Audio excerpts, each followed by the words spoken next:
Caudill. I'm from Johnson County Middle School, and my project is Picture Our History. So I teach 7th grade social studies. I teach world history. And one of the biggest problems that I see in my classroom is my kids don't have any way to connect what happens in the ancient world with what happens in their real lives. So my research question was, how can photographing Eastern Kentucky's historical sites and culture increase students' knowledge of their own histories and help them make connections with the histories and influences of other peoples? So I really just wanted them to connect that to the real world. All right, so my project rationale. The main question that I hear my kids say is, what does this have to do with me? What does studying ancient Mesopotamia, ancient Egypt, ancient Greece, ancient Rome, what does that have to do with my life today? So I wanted to help answer that question and integrate photography and technology skills with my study of ancient history. So I also wanted to allow students to be actively involved in learning and creating classroom materials.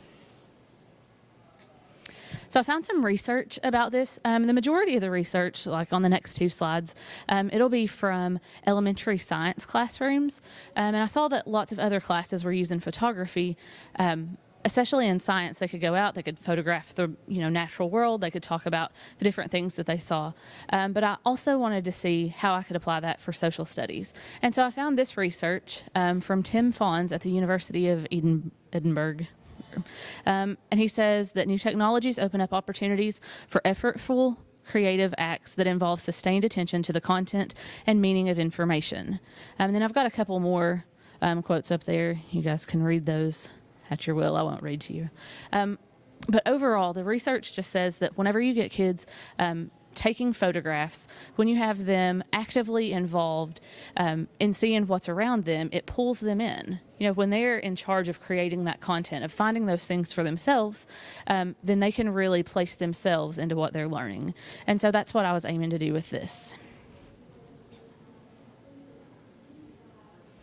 All right, so here is some of the research about science in photography and science. So it talks about how the interest, the curiosity of students is stirred. It increases your vocabulary. You have more things to talk about. It gives them confidence in the fact that they're seeing and being able to speak about what they're seeing, what they're picturing. And so it helps really spark their interest and keep them engaged. And then again, more research from the science classroom. And so I like this quote. It says, by incorporating digital cameras, we support students in engaging in the processes of science. Obviously, mine was for social studies, and building their skills and using technology. All right, so my pre-assessment, I just asked my students at the beginning of the year if they could tell me different ways that the ancient world has influenced our modern world. And mainly the only thing that I got was the architecture of like the White House or some of the buildings in Washington. Really, my kids had no idea what all we take in our world from the ancient world. So as we studied in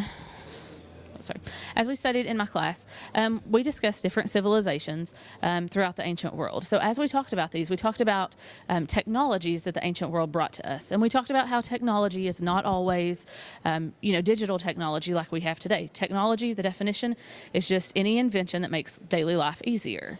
So we talked about how in Mesopotamia, being able to build dams, being able to have other irrigation systems, that was technology for them. Creating plows. Plows are technology when we're talking about, the Middle Ages. So then we talked about ancient China, who has lots of new technologies, porcelain, gunpowder, paper. We talked about Rome. We talked about Greece. So with these new civilizations that we studied, I'm fortunate enough to have a classroom set of Chromebooks, and so my students got to do some different activities, like the one that you see in the picture. They're on SAS curriculum pathways. They get to learn about the technologies of Rome through this activity. Through some other ones, we used QR codes. We used different websites that those took the kids to learn about how the ancient world had technologies and connect those to modern day inventions. So here again is a picture of some of my kids researching different technologies. So then my students went out and they took some pictures of places and objects that were influenced by the ancient world. So we can see one of my lovely students using their camera to do that. All right, so I just have a few examples. The technology that I used, the money that we got purchased a Canon T6i camera. I had 2 different lenses, lots of different filters. I got the accessories pack, so it had all the cleaning supplies and all of that in it. But I also allowed my students to just take pictures with their cell phones. As I was going through this, I thought, okay, the Canon T6i, the camera itself was like $800. And I thought, there's no way in this world I'm sending my $800 camera home with my 7th graders. Let's be honest, that would not happen.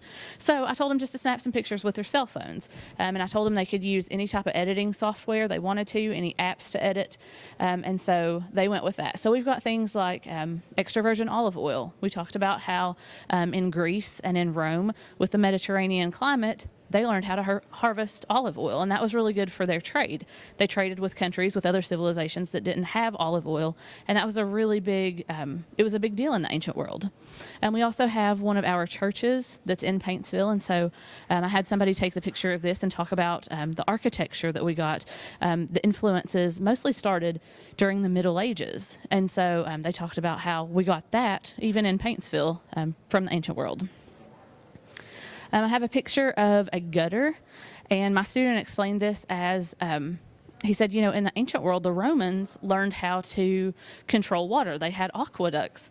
Well, we use gutters to control the water whenever it's running off our roofs, to put it where it needs to go. So I thought that was pretty innovative. That was something we hadn't directly talked about in class, but he came up with this idea and saw that around his house. And then we talked about the clock and how different civilizations have modified keeping track of time, keeping track of dates. Next, I have a picture of a culvert and a bridge, and so my students saw that that was something that the ancient world kind of contributed, being able to control where the waters go. And then this picture on the right is supposed to represent a theater. We talked about ancient Rome, we talked about ancient Greece, and how plays and how the theater became a great part of their culture. And so they took a picture of our theater in our town. So for the post-assessment, I asked the students to describe ancient technologies and then their modern-day counterparts. And so some of the answers, based on the ancient technologies, they told me how indoor plumbing and toilets were formed in the ancient world, calendars and clocks, different food items, building styles such as columns, and having indoor bathrooms, sports stadiums, arenas, and theaters, and then dams and streams for diversions to control water levels. And so I already described this, but this is all the equipment that I purchased with the funds that ARI provided. And then I saw quite a few benefits of this. I saw that students were able to make applications in the real world, and that's what I want. I don't want ancient history just to be something that's kind of a far-off idea that my kids are like, oh yeah, I come to class for an hour a day, and then it has no application to me. And so I saw that they were noticing things around them, and even kids that didn't take pictures of things, they could still tell me, oh, well, I go out here and I see the high school football stadium, and that's like an arena. Or I see the plaza where we have lots of shops, and, that's like open air marketplaces. So it was good that they could apply that to the real world. It also helped some quiet students find their voice through the pictures. Some of the students who hardly ever talk in class, it's like, pulling teeth to get them to say something, they were the ones sending me pictures. And when I asked them about the pictures, they could talk about why they took pictures of those places. So that was really good. And then it allowed them to be creative. Like I said, I wasn't specific with any kind of app that they had to use. And so I had a few pictures that were like the collages, or they did like cool different Instagram kind of settings with them. So that was good. And then some of the project pitfalls. Again, the equipment was very expensive. And so I was terrified whenever my kids were using that, because I made sure the strap was around their neck and they're holding it the right way, and it was scary. But that could all be taken care of with, supervision, extra training about how to use the equipment. And then my original plan was to be able to go to different places in our county and do some photography. Scheduling that was literally, it was impossible to schedule times that my students could meet me, out in the county. That it just didn't happen.